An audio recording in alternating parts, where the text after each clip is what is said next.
Hello, good afternoon, and welcome to the Midday News on 3FM 92.7. My name is Beatrice Adu. The news is also live on Kesme 107.1 FM and across the world at 3news.com. Coming up in the next 30 minutes.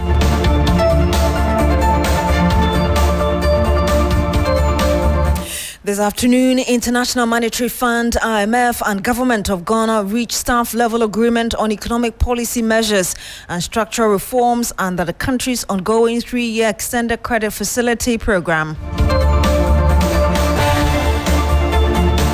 We'll bring you details of that. Also coming up, mixed reactions greet proposed plan by Mayor of Kumasi, Richard Ofori-Buadi, who is threatening to flog traders who disregard bylaws of the assembly in the conduct of their business.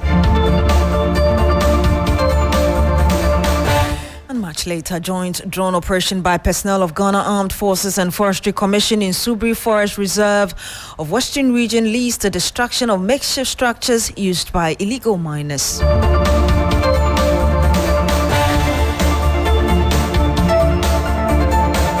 Very much for joining us this afternoon. Now, Ghana and the International Monetary Fund, IMF, have reached a staff-level agreement on the fourth review of their 36-month economic credit facility supported program.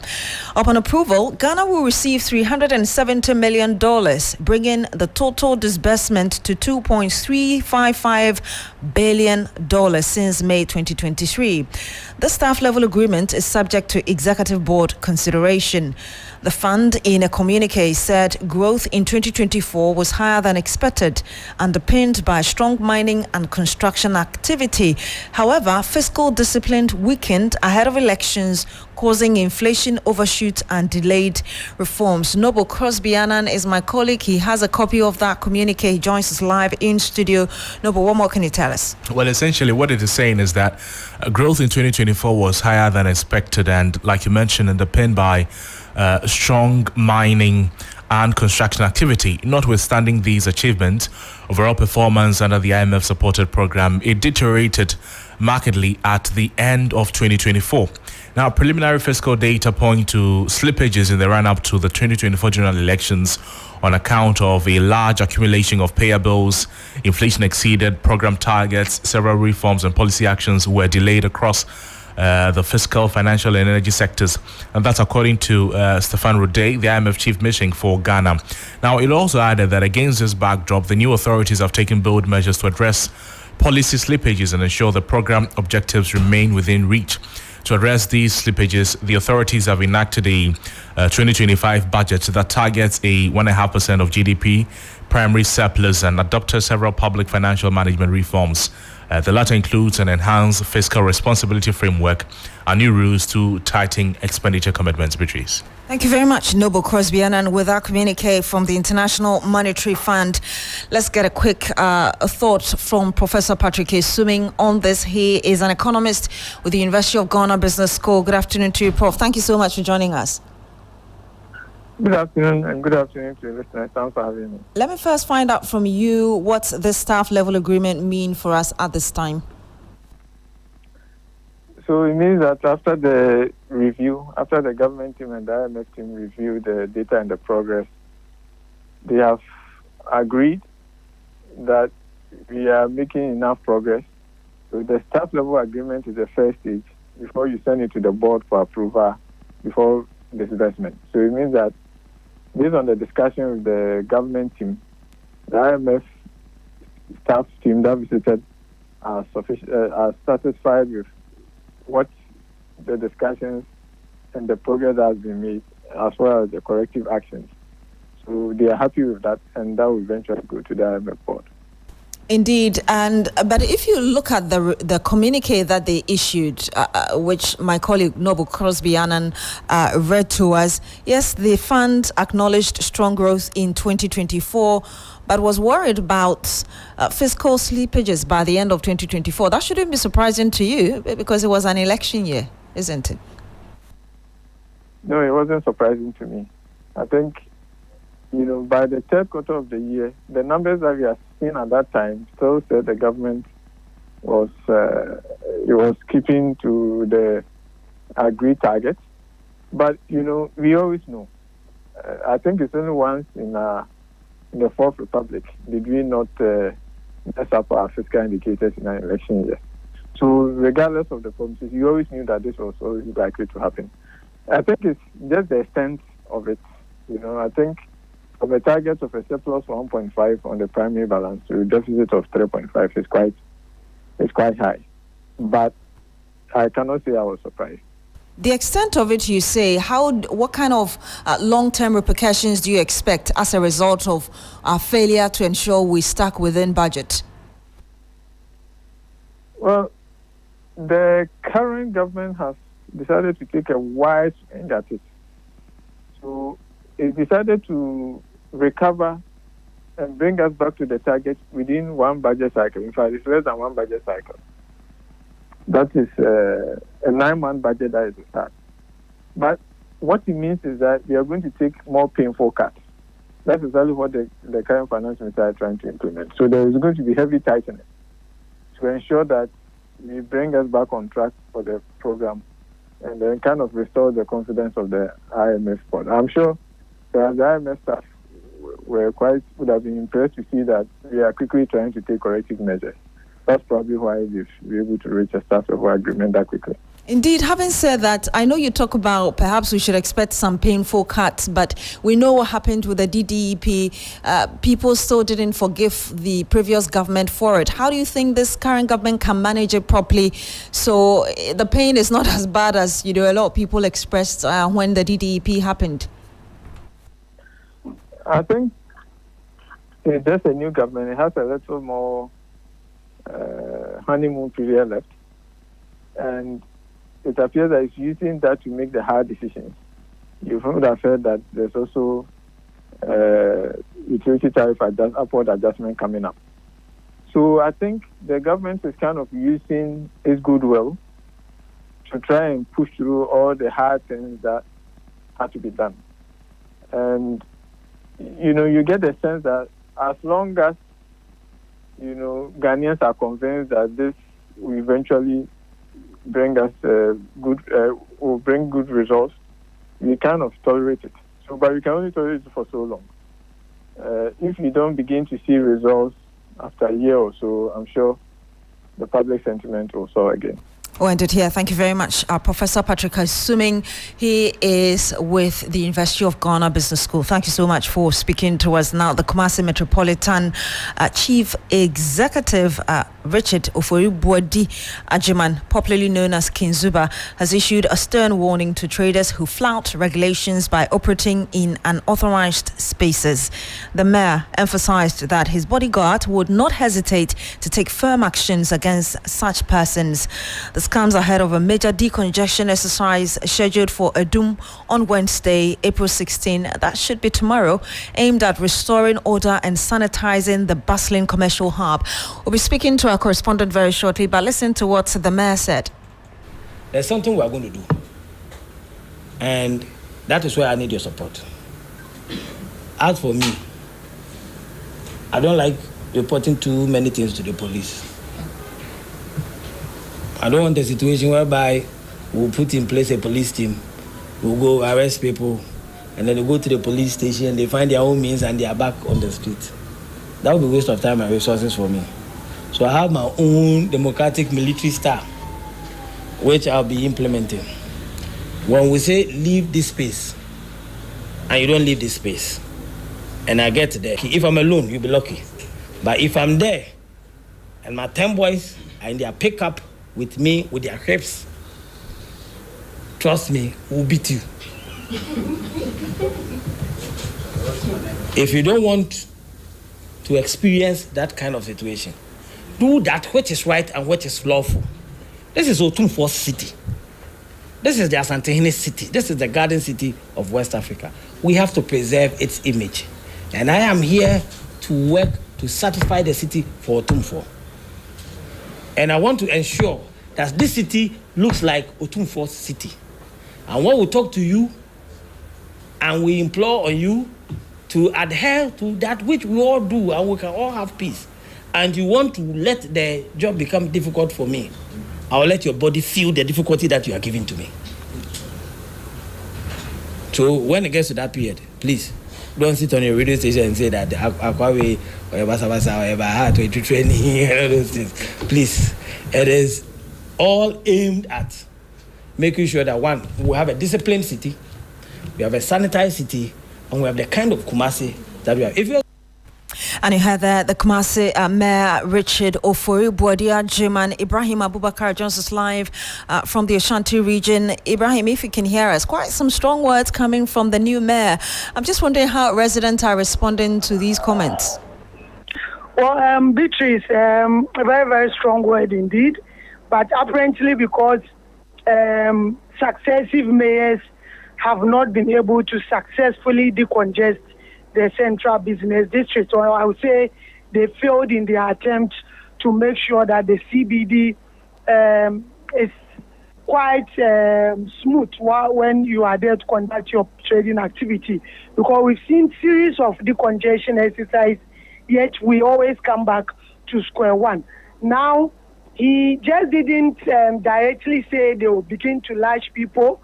They gave out plans. They said, like you said, tomorrow they will begin with the sensitization and education. So from tomorrow, they will be out there to tell people to move out from the median of the road and even the shoulders of the road. And those who have to adjust themselves will be educated. Then on May 1, that's when the decongestion will start. So he said after the education, after telling you to move, seizing your things, and you keep coming back, then they will be left with no choice than to be physical with you. In fact, very, very strong-worded, but you speak to people, you realize that it's mixed reaction, while some are in support of whatever decision the mayor is taking, others too say it is too harsh. But for others, they believe whatever the traders are also doing there is illegal. So if the mayor is also doing something which is illegal to correct the wrong, then he is at no fault, because they've tried the way of convincing people to move out, yet they keep coming. So for them, they believe that if persuasion fails, then we must apply force. But for others too, they believe the bylaws are there, the court is there, so we just have to be democratic enough, follow the due laws, and make sure that whoever flouts the law is arrested or prosecuted according to the law. Quite interesting perspectives on this message from the mayor. But Ibrahim, let's stay with you a bit longer, because we know that tensions are rising in the Ashanti region as supporters of some aspiring metropolitan, municipal and district chief executives threaten violence if their preferred candidates are not selected. Already, reports of vandalism targeting party properties have emerged in Kumewu and Asante Mampong, following disagreements over nominations. Well, the Ashanti Regional Minister also, Dr. Frank Amwakohene, has issued a stern warning against anyone hiding behind party affiliations to disrupt peace and destroy public property. Ibrahim, aside from the Kumasi Mayor, which we just talked about, the president is also yet to nominate MMDCEs for the remaining 42 assemblies in the region. What are people saying about the delay so far? Well, obviously people are not happy with the delay, because they believe that it is stalling development in the area, even though we do know that the coordinating directors are currently acting, but they have a limit to what they can do in terms of decision making. So just as the president has nominated other MMDCs in other regions, they are hoping that hopefully by next week those names should be out, so that it will even prevent some of these grievances, because as we speak, apart from the mayor, no name is out yet. We see people going out in the name of supporting one candidate or the other and causing mayhem. And they believe when the names are out, then we will be able to prevent these incidents. Like you said, it is a growing concern, because we have issue of Kumewu, Asawasi, Efija Kwabre, and Mampo. And in all these areas, we've seen supporters of one candidate or the other issuing threats saying that if their preferred candidates are not named, then they will go ahead and even burn some public properties. This is where the regional minister, who is the head of security in the region, is also coming in. He said that they will not shield anyone who is arrested in destroying any public property, and they all have to respect whoever the president nominates to occupy any other position, since the president knows what is best for the people. Let's listen to what Dr. Franka Mwakwene has been telling me. We'll be hearing from Dr. Franka Mwakwene, but let's hear the resident first, and I'll come back to you very briefly for us to wrap up our conversation, Ibrahim. People are trying to chastise the mayor. You shouldn't go, it's unlawful. But let's ask ourselves, what we traders are doing by taking over the median of the road, by taking over the asphalted road that is meant for lorries to pass through, is it lawful? Nobody has told us traders that when we are trading, move away. For me, I've listened to the audio of the new mayor. He gave chronology of events, right from move away within 2 weeks. After 2 weeks, you don't move away. You come back in the evening and come and take your things away. If you come back again, you come and move them away. Then, at the extreme end, it brings in the lashing issue. That's the extreme end. The fact of the matter is that we shouldn't push the mayor into that corner. I'm a trader. I find it so uncomfortable, for instance, moving from Toyota to Hello FM to Boss FM. Terrible. It's simple and short. What is wrong is wrong. Let's not push him to also go and do another wrong thing to correct what is wrong. We shouldn't even get there. The city is so choked. The fact that we traders we are corporate. Let's move away from that point. If we move away, then we can go back to the table and ask, okay, we've not moved. Can you prepare a place for us? Can you prepare the race course road for us to move in there?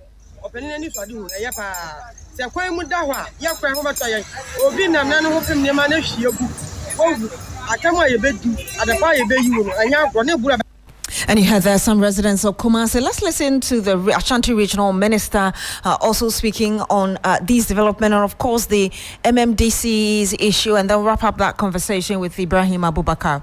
You cannot take the laws into your own hands and do things and expect that you have a cover or a shield from us as leaders. No, because any riot whatsoever goes definitely and directly at the president.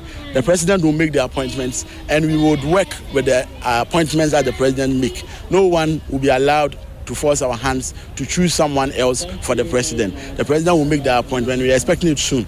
You only call for calm and call for support for whoever the president names, so that we will be able to, as it were, move the country forward.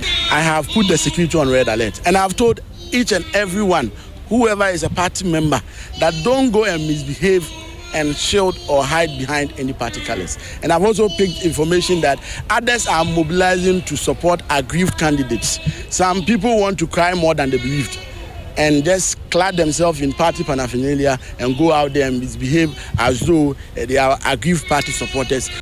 And you had the Ashanti Regional Minister, Dr. Franka Mwakwene. Let's wrap up our conversation with Ibrahim Abubakar very quickly. Ibrahim, we heard the resident and we also just heard the minister there. What's the atmosphere currently like? For now, very, very calm. But like he said, they have already talked to people, and the police, as at yesterday, has even taken some action, because for people or those at Fijakwabe who even threatened to ban the district assembly if their preferred candidate is not chosen.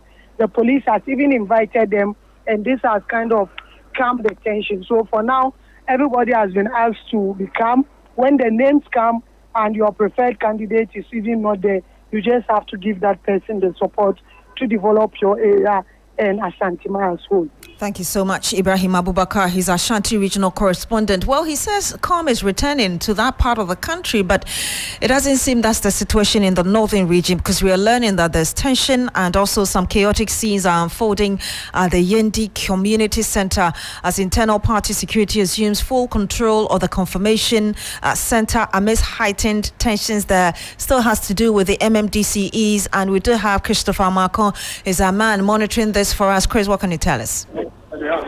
Yes, so Beatrice, I can say that since yesterday, when the confirmation processes for Northern and Savannah region began, the process has been peaceful until today, when that of Yendi turned chaotic earlier, but the situation has been brought under control by the security personnel who have the President's nominee is expected to be confirmed today by the assembly members. But while the process was ongoing, some supporters of the party, who are believed to be party security, stormed the place to cause some scene. But right now, as we speak, the situation has been brought under control. Brought under control, but are you able to tell us the genesis of it? Why did they feel it was necessary to take over? At which point?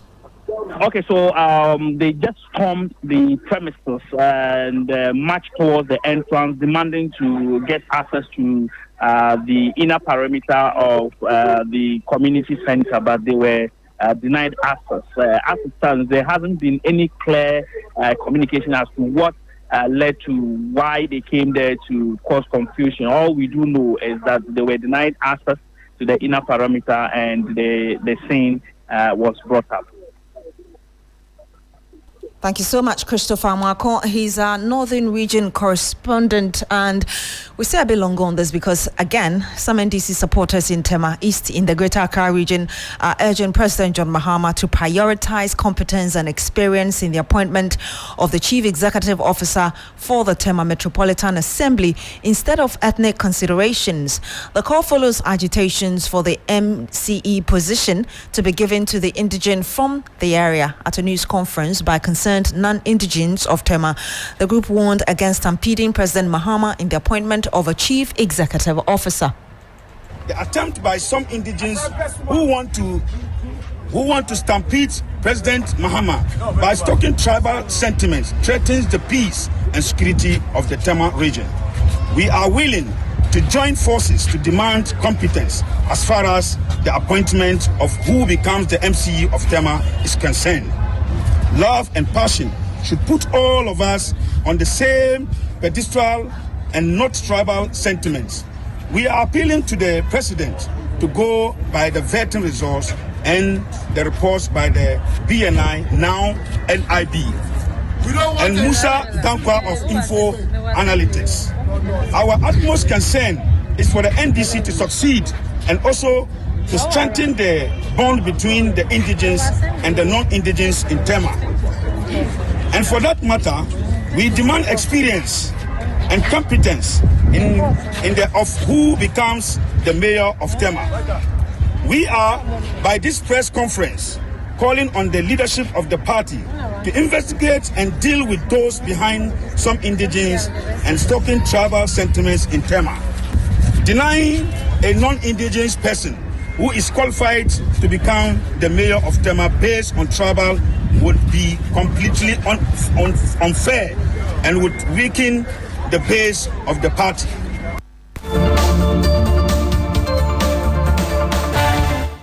And you had there a representative speaking at a news conference, a representative of concerned non-indigenes of Tema.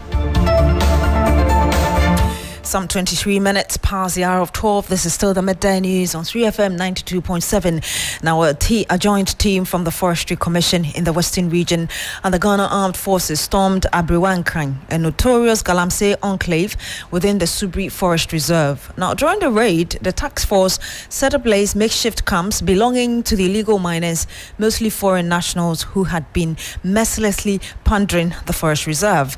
The operation is part of ongoing efforts to protect the Subri Forest Reserve from further destruction.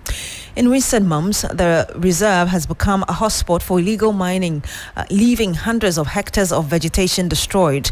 And hopefully we should be speaking to our correspondent, but let's hear a representative from the task force speaking to journalists earlier.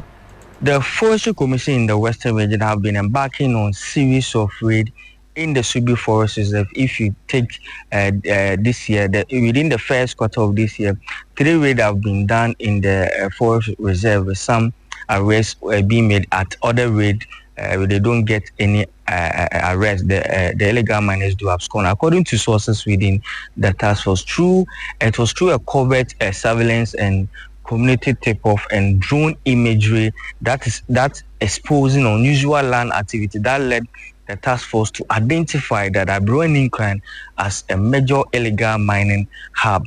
This community is rightly across the Subri Forest Reserve, and it will surprise you to know that the number of foreign nationals outnumbers the number of Ghanaians natives in the community. People from Nigeria, Niger, Guinea have come to pitch camp in this small community, and one will wonder what will attract someone to travel a journey from a far distance to Ghana just to stay or reside in a very remote village like Auneni in crime, if not to do Galamsey. With that aside, the place is also a fast growing into a hub for nefarious activities like child trafficking and child prostitution, and also the sale of illicit drug.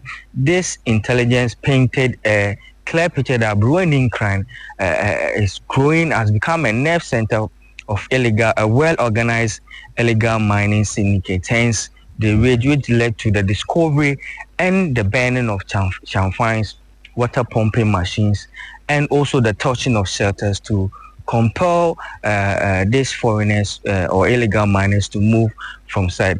For the Forestry Commission in the region, they are very poised on flashing out and halting activities of illegal mining in the Subri Forest Reserve. So I've been speaking with Nana Kwabena Bosompe, who is the Western Region Forestry Manager. He has been issuing a stern warning to all illegal miners to vacate their site before the team storms up with them. A caution, and I'll use your medium to sound a caution. Notice is here by itself. I want all the miners to get out of this community, get out of the forest reserves, get out of our rivers. If you do so, we'll live in peace. But if you refuse and you want to mine illegally in the forest, it's just a matter of time. Enjoy your 50 minutes of fame. The long arms of the law will catch up with you, and that's exactly what you have seen today. Notice is here by itself. Get out of our forest. Get out of our river bodies. If you want to mine, do so legally, and we'll have no issues with you. And you had there a representative of that joint team from the Forestry Commission in the Western region and the Ghana Armed Forces, which stormed Abriwan Krang, a notorious Galamsey enclave within the Subri Forest Reserve. And in that report by our Western Regional Correspondent Stephen Kojo. Now, member of Cabinet and Minister of Communications and Digital Technology Sam George has disagreed with the government's decision to amend portions of the controversial LI 2462 instead of an outright repeal of the law. The legislation, which allows mining in the country's forest reserve, has stoked public debate and become one of the rallying issues that became one of the issues that led to the Eswell administration being voted out of power during the 2024 December general elections. Having promised to revoke the legislation, the Mahama administration is now opting for a repeal of some portions instead of an outright revocation. But Sam George, who was vocal in the campaign period, says he believes the activity of Galamsey must be tackled with all seriousness. He spoke to Accra-based Channel 1. Why did this government choose not to repeal LI 2462, which gives the right for people to be mining forest reserves? Looking at the level of opposition to that, to say that you are only removing the president's power to sort of veto the minister, that's quite, limited. I hold the personal view that the whole LI should be repealed. That's my personal view. Would you advocate for that in Parliament? Absolutely. But the matter was debated. I didn't hear you. Unfortunately, I wasn't in Parliament on the day. Where were you? I was serving the country at another function. Okay. Well, sometimes you need to put it on record. So let me hear you clear. You're saying that your personal view is that LI 2462 should go in its entirety. It should go in its entirety. It should be repealed in its entirety. Because Look, I still hold the personal view that Galamsey is a crime against humanity. Wonderful. And irrespective of which political party is in government, whether it is the NDC or the NPP, and irrespective of who it is that's engaged in Galamsey, it is illegal and must be dealt with holistically. And you have the member of Cabinet and a Minister of Communications and Digital Technology, Sam George, in that interview with Accra-based Channel 1 TV earlier. My name is Beatrice Adu. Thank you very much for joining us this afternoon. Log on to srinews.com for more news.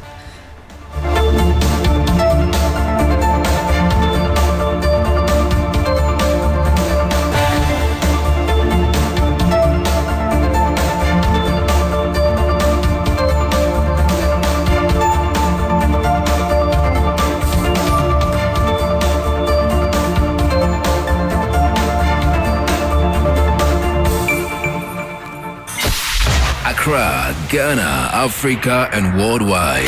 Join us on Inspirational Gospel.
Obudu coming up, Ghana secures IMF staff level agreement for fourth review despite fiscal slippages.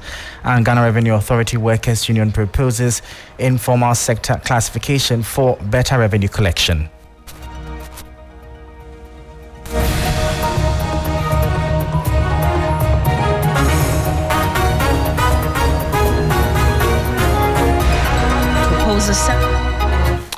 And later in the bulletin, Ghana Chamber of Mines expresses concern over rejection of Goldfields Damang mine lease renewal application, stressing that it would erode investor confidence. Details of these stories and more coming up shortly. Please stay with us.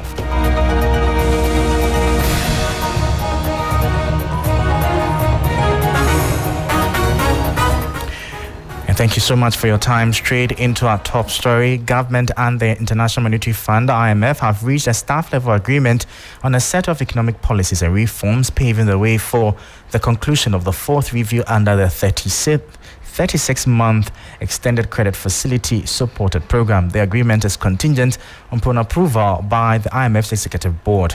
Upon successful completion of the review, Ghana will gain access to approximately $370 million, bringing the total IMF financial support disbursed under the arrangement since May 2023 to equivalent of $2.355 billion.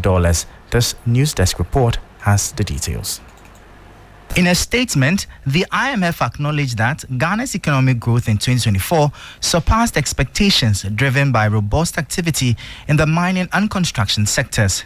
The external sector also witnessed significant improvement, fueled by strong exports, particularly of gold and to a lesser extent oil, alongside increased remittances. This positive performance led to international reserves accumulation exceeding program targets. However, the fund also pointed out a marked deterioration in overall program performance towards the end of 2024. Preliminary fiscal data revealed slippages attributed to a substantial accumulation of payables in the lead-up to the 2024 general elections. Inflation also exceeded program targets, and several reforms and policy actions across the fiscal, financial, and energy sectors experienced delays. Against this backdrop, the IMF noted that the new administration has taken decisive steps to address these policy slippages and ensure the program's objectives remain achievable.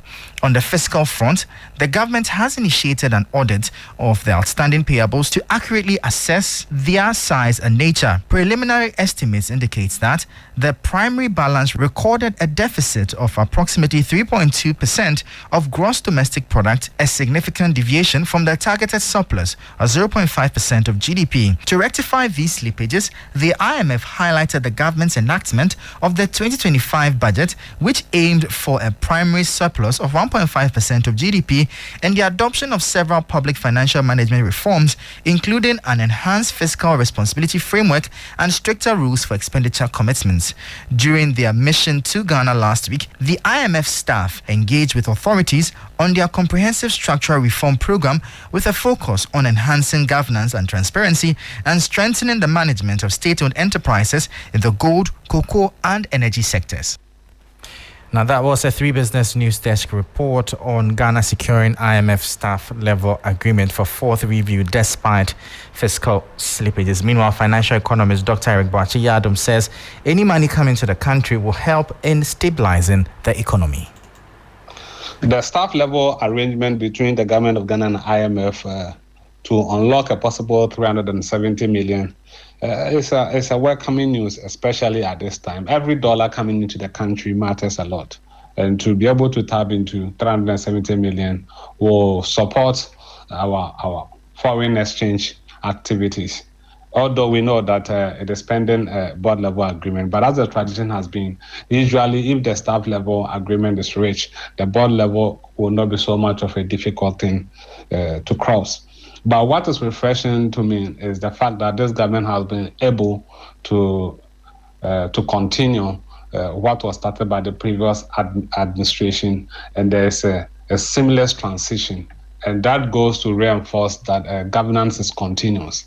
And to be able to manage the relationship between Ghana and IMF in terms of the ECF facility is good, and it sent a good and positive signal to the investment community.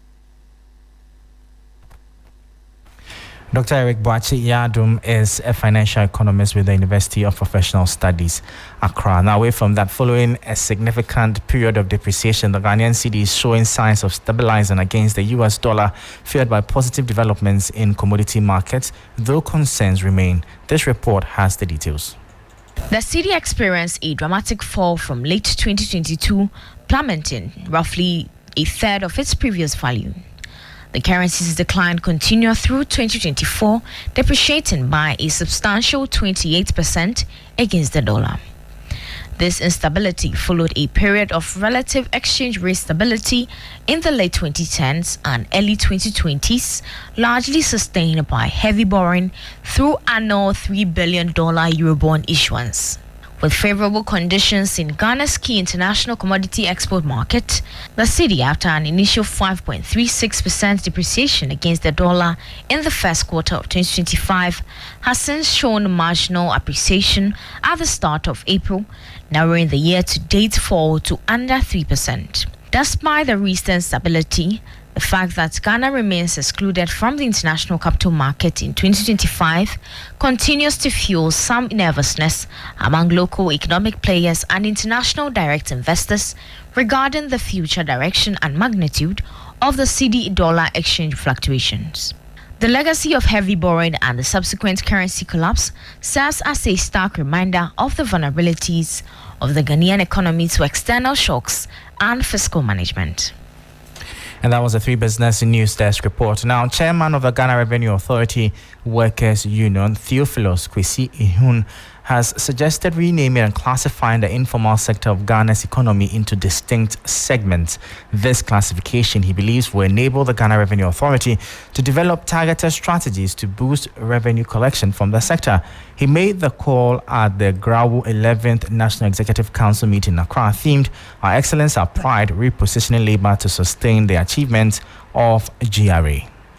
Our operation as tax officers, both at the port and then the domestic revenue, you observe that persons that are referred to as informal sectors are dealing in transactions exceeding millions of cedis and even in hard currencies in dollars. If a person is able to go to China and import goods, if a person is able to go to the bank and take loan, how can we call such a person an informal sector player?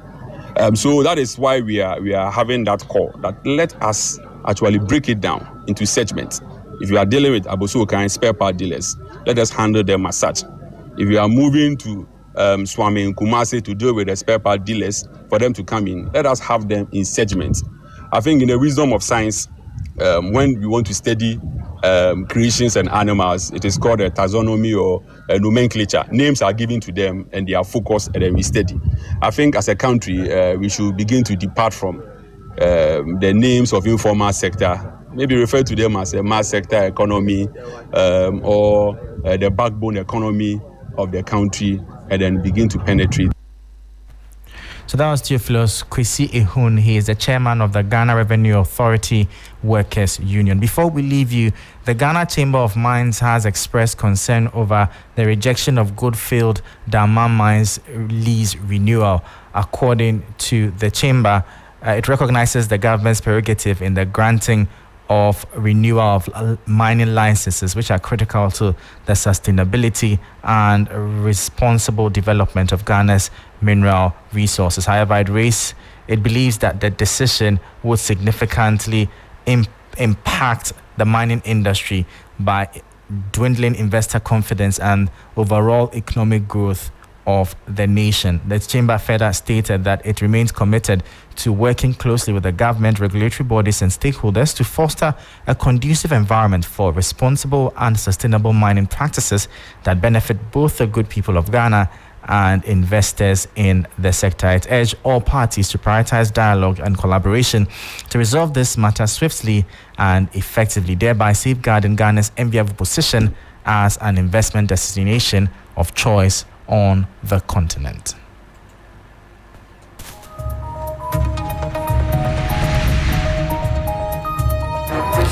And on that note, that'll be all for today's edition of Business Daily here on 3FM 92.7. For more business stories, please visit our website. It's 3news.com/business. I am Michael Obudu. Thank you for listening. As always, please stay safe. Up next is Urban Blend and Black Rasa is on standby. Stay tuned.